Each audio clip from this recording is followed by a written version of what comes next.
Video चलाया जा रहा है हम भी देख रहे हैं। इसको देख के काफ़ी हम दुखी हैं। बात रह गया कि भूमिहार समाज को जो कह रहा हमको कि गाली दें सरासरी गलत है।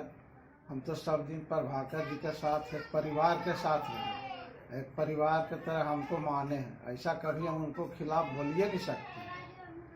अगर जो इसका लिए मैं जांच के लिए भी मैं मांगा हूँ कि जांच होना चाहिए, फॉरेंसिक जांच होना चाहिए। इसका लिए हम मांग कर चुका हूँ। अगर जो लगता है जिन्हें भूमिहार समाज को ऐसा आप बोले हैं तो जांच के लिए तो हम मांग चुके हैं, लेकिन फिर भी आप लोग से सभी से हम माफ़ी मांगते हैं कि ऐसा हम कभी नहीं बोल सकते हैं, नहीं बोलेंगे। और हम सब समाज सब वर्ग को लेके चलते हैं और सबको साथ, सबको विश्वास, सबको विकास। मेरा पार्टी के मूल सिद्धांत है। ऐसा मेरा संस्कार ही नहीं है कि हम ऐसा कभी बोल सकते हैं। ऐसा हम बोल ही नहीं सकते। पार्टी के संस्कार नहीं हमारा, शिक्षे नहीं हमारा कि ऐसा बोल सकते हैं।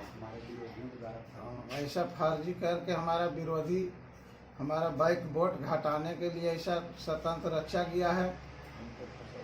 हमको फंसाने के लिए ऐसा किया गया है कि आगे नहीं बढ़े, इनको रोकना है। और जो हमारा मान सम्मान भूमिहार समाज दिए हैं आज तक कोई नहीं दिया है, और उन्हीं को बीच हम रहे हैं। प्रभाकर जी और वही समाज के आशीर्वाद से आगे हम यहाँ तक पहुँचे हैं।